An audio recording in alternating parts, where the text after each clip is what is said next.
Vous passez votre temps à parler des ingérences étrangères, vous vous fichez bien du pouvoir du Qatar, vous vous fichez bien du pouvoir de l'Arabie Saoudite. Oui, bien sûr, la Russie est un régime autoritaire, mais qu'est-ce que le régime saoudien? Un régime qui condamne à mort en crucifiant les gens et leur coupant la tête. Vous trouvez ça formidable? Vous trouvez que ça mérite de faire un selfie avec le prince dirigeant de l'Arabie Saoudite? C'est ça vos principes? Vous n'en avez aucun. Alors Jean-Philippe Tanguy, pardon, bonjour déjà, salut les gars. Bonjour. Jean-Philippe Tanguy, tu le connais probablement pour Silence! Silence pour la France! Silence! Silence pour la France! Désolé, je ris pas de mes propres blagues, hein, ce serait complètement débile. C'est juste que ça me fait marrer. Ce mec m'a toujours fait beaucoup marrer. Le coup du silence pour la France est absolument génial. Ah, il est responsable aussi par point de côté, ça veut rien dire, mais t'as capté l'idée, d'un des plus gros fous rires de Marine Le Pen quand Gaspard Proust, pardon, limite, en mode oui, les zadistes, le 100 points, ça existe! Taisez-vous, taisez-vous! Taisez-vous, taisez-vous les zadistes, le 100 points, ça existe! Bref, il est absolument génial. Je parle pas de politiquement ou de quoi que ce soit, hein. Le mec est un mème ambulant et je le trouve absolument incroyable. De toute façon, son silence pour la France restera gravé dans mon cœur jusqu'à la fin des temps. Bref, Jean-Philippe Tanguy, j'ai failli dire Tanguy David. Faut pas confondre avec l'autre teubé de Tanguy David, c'est pas du tout la même sauce. Jean-Philippe Tanguy s'est levé à l'Assemblée et il a littéralement défoncé tout le monde. Il parle d'Alstom, il parle des machineries politiques, comme disait Sarkozy, passe-moi le rhubarbe, je t'envoie le poulet, là, je sais plus ce qu'il disait. Je ne veux pas d'arrangement dans le dos des électeurs. C'est pas passe-moi la salade, je t'envoie la rhubarbe. Les retours d'ascenseur, absolument scandaleux. Il balance missile après missile, uppercut après uppercut, c'est savoureux. Vous allez voir ça, on va regarder ça ensemble, c'est absolument dingue. Jean-Philippe Tanguy, le montage de manipulation sur les ingérences accouche d'une souris ridicule. Une loi incapable de lutter contre les ingérences étrangères. La Macronie n'est qu'hypocrisie. Elle ne peut pas lutter contre les ingérences car la corruption est au cœur de son système. Il y a l'atome ici qui nous dit la masterclass et je suis bien d'accord avec lui. Regardez-moi ça les gars, c'est absolument dingue. Merci Madame la Présidente, Monsieur le Ministre, chers collègues. Je suis désolé, j'entends son zozotement, je l'entends dire silence. Silence pour la France. Ouais, j'arrête, pardon. Merci Madame la Présidente, Monsieur le Ministre, chers collègues. Écoutez, je n'avais pas prévu de faire cette intervention sur ce thème, mais comme le Président Marlex a eu l'élégance de souligner mon début de carrière chez le General Electric, je vais faire le lien avec le texte que nous avons aujourd'hui. Je remercie d'ailleurs dans... Écoutez bien, hein, parce que je rigole, hein, ici c'est une chaîne YouTube, on rigole, on trollolo, mais écoutez bien ce qu'il dit, parce que mine de rien, c'est très, très, très intéressant. Son inélégance d'avoir confirmé ce que j'ai toujours dit, à savoir que le démantèlement d'Alstom a effectivement commencé quand je me retrouvais chez General Electric avant 2012 et pas après. Tous ceux qui ont essayé de me faire passer pour un fou depuis des années en disant que ça avait commencé après mon départ en auront pour leur argent.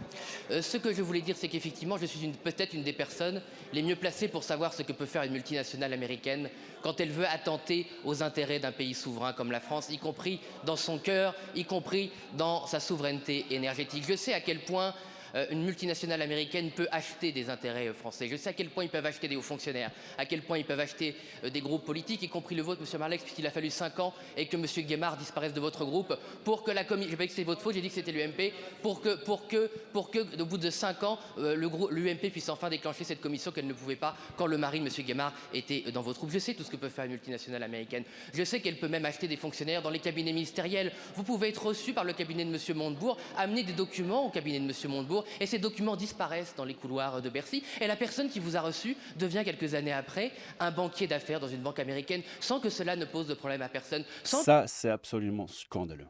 Mais de toute façon, tout est scandaleux. Écoutez, c'est juste dingue. Que des problèmes déontologiques soient posés à personne. Et quelques années après, quand vous pouvez demander aux personnes en charge de la déontologie pourquoi ils ont accepté que cette personne qui était en charge de la défense d'Alstom soit nommée dans une banque américaine qui a gagné de l'argent sur le démantèlement d'Alstom, on vous dit que tout était normal, que tout ça est du passé, qu'on ne va pas quand même revenir sur le passé, qu'on ne va quand même pas laver le linge sale de la France devant les Français. Eh bien moi, je laverai toujours le linge sale de la France et des élites françaises devant les Français, car ils méritent la vérité. Et peut-être qu'un jour, nous aurons la vérité d'Alstom. Peut-être qu'un jour, le parquet national financier pourra établir si oui ou non M. Macron a été un agent des États-Unis pour vendre Alstom, a été un agent pour liquider sa Technip et l'affaire. Peut-être qu'on le saura, peut-être qu'on le saura. Je sais aussi les pires moyens des ingérences américaines, puisqu'on m'a lancé ce surgé, je ne vais pas m'arrêter, chers collègues. Je sais aussi que vous pouvez rentrer chez vous un soir et que votre appartement a été visité par des forces mystérieuses. Écoute, le coup des forces mystérieuses. C'est rigolo, hein, des forces mystérieuses. Ça fait un peu Goldorak, tout ça. Mais écoute. Je sais aussi les pires moyens des ingérences américaines, puisqu'on m'a lancé ce surgé, je ne vais pas m'arrêter, chers collègues. Je sais aussi que vous pouvez rentrer chez vous un soir et que votre appartement a été visité par des forces mystérieuses. Je sais que vous pouvez rentrer chez vous une deuxième fois un soir et que votre appartement a encore été visité par des forces mystérieuses, que vos documents ont disparu, que vos ordinateurs ont disparu, mais que votre argent est resté là, que tout ce qui a de la valeur de votre argent est resté là. Et quand vous allez voir la police, on vous dit, mais c'est sans doute des gitans qui sont passés dans votre appartement, bien sûr, les gitans qui ont fait un feu de joie avec les documents que vous pouviez avoir. Je sais aussi qu'est-ce que ça peut faire, et mon collègue Thomas Ménager là derrière moi, c'est lui qui m'a récupéré, qu'un soir, non mais ça peut vous intéresser peut-être, car c'est la vérité, chers collègues, qu'un soir, vous quittez le travail à 22h un samedi soir, et puis vous êtes pris dans une rue sombre, vous êtes agressé au couteau, vous êtes mis à terre, quelqu'un qui parle anglais vous enfonce sa lame dans la paupière en vous disant que si vous allez voir la police, il va vous tuer. Tanguy David, encore une fois, j'allais dire Tanguy David. Jean-Philippe Tanguy s'est fait agresser par un mec parlant anglais qui lui a foutu un poignard sur la paupière en disant si tu vas à la police, on va te tuer. Bon, alors j'ai trouvé des infos, mais j'ai dû fouiller quand même relativement longtemps et profondément. C'était un peu bizarre. Je pensais que je trouverais plus facilement en tapant Jean-Philippe Tanguy, agression. Eh ben non. Alors vous allez apprendre que Jean-Philippe Tanguy, avant, c'était le numéro 2 de Debout la France, hein, Dupont-Aignan. Et j'ai trouvé cet article de Capital, je vais juste vous lire ce passage-là que j'ai surligné. En pleine campagne pour les élections européennes 2019, l'ex numéro 2 du mouvement, Jean-Philippe Tanguy, avait eu la mauvaise surprise de voir ses photos et échanges privés, WhatsApp, Instagram et Telegram, avec des cadres de Debout la France, divulgués sur les réseaux sociaux, Twitter, l'oiseau bleu, à l'époque il disait encore l'oiseau bleu. Une fuite qui avait eu lieu dans la foulée du vol de son téléphone portable lors d'une violente agression au couteau le 4 mai 2019 à Paris. Œuvre d'un tweetos anonyme caché sous le pseudonyme @legrandcharles8, ce doxing, donc le doxing c'est la publication d'informations privées sur internet, là où tu habites, là où tu bosses, enfin bon, bref. Enfin, là où tu bosses. Pour Jean-Philippe Tanguy, tout le monde le savait, mais bon, c'est l'idée du doxing.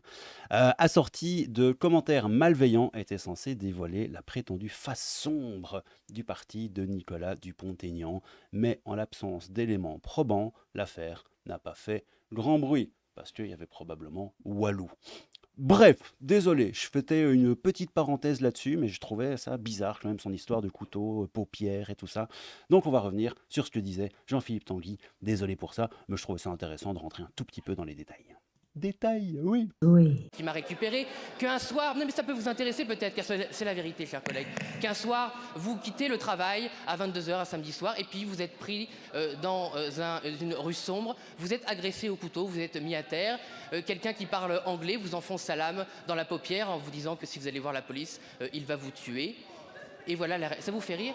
Ça vous fait rire? C'est ce qui m'est arrivé. Et tout ça, c'est peu ce qui peut arriver à d'autres lanceurs d'alerte qui ont eu beaucoup plus de courage que moi, qui ont fait des choses bien plus graves que moi. Ce qui est arrivé à notre compatriote Frédéric Pierucci, dans votre indifférence la plus totale, retenu en otage dans une prison, dans un quartier antiterroriste par les Américains. Il n'y a pas un seul ici qui a été élu en 2014, en 2015, qui a levé le petit doigt pour M. Pierucci. Pas un seul d'entre vous. Vous n'en avez rien à voir. Je parle des macronistes. Vous n'en aviez rien à faire. Et vous n'en avez d'ailleurs toujours rien à faire des années après. Vous n'en avez rien à faire. Vous n'en avez rien à faire que Julian Assange, qui a alerté la presse occidentale, soit retenu dans des conditions inhumaines, des conditions qu'on accepterait pour personne d'autre, mais vous les acceptez pour les États-Unis, car vous n'avez aucun principe. Vous passez votre temps à parler des ingérences étrangères, vous vous fichez bien du pouvoir du Qatar, vous vous fichez bien du pouvoir de l'Arabie Saoudite. Oui, bien sûr, la Russie est un régime autoritaire, mais qu'est-ce que le régime saoudien? Un régime qui condamne à mort en crucifiant les gens et leur coupant la tête. Vous trouvez ça formidable? Vous trouvez que ça mérite de faire un selfie avec le prince dirigeant de l'Arabie Saoudite? C'est ça vos principes? Vous n'en avez aucun.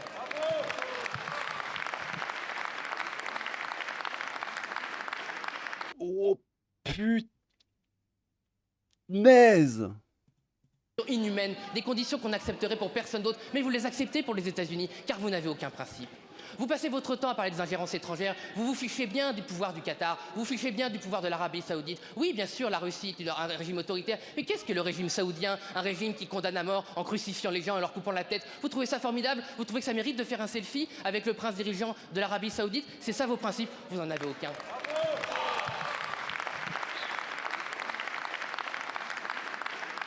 Il vous a fallu 7 ans pour découvrir qu'il y avait un problème d'ingérence en France, à ça, pour faire le tour des médias, pour faire peur aux Français aux élections, pour dénoncer les oppositions, ça y a du monde. Mais 7 années pour faire une petite loi que tous vos mensonges, vos montagnes de mensonges, à cause de cette souris ridicule qui ne servira à rien, vous avez demandé aux espions et à ceux qui veulent faire des méfaits en France de s'inscrire sur un registre. Mais bien sûr, les espions, les agents chinois, russes, saoudiens, qataris vont s'inscrire sur votre registre, vont vous prévenir qu'ils vont détourner l'intérêt des Français et ils vont peut-être vous demander l'autorisation. Peut-être vous demander l'autorisation. Quel dispositif très efficace? Deuxième dispositif efficace, un rapport tous les 2 ans. Ça nous fera une belle jambe de savoir effectivement que les États-Unis, enfin ça on ne saura peut-être pas parce que vous ne le dites pas, que le Qatar, la Russie, le Maroc et toutes les puissances qui veulent faire leur marché en France nous espionnent. Nous ne sommes pas au courant. Il faudra bien un rapport de plus pour le prouver. Bref, tout ce que vous voulez faire pour lutter contre la zérange ne servira à rien. Vous ne voulez pas lutter contre la corruption, vous ne voulez pas lutter contre la pourriture, parce que la pourriture est au cœur de votre système. Merci.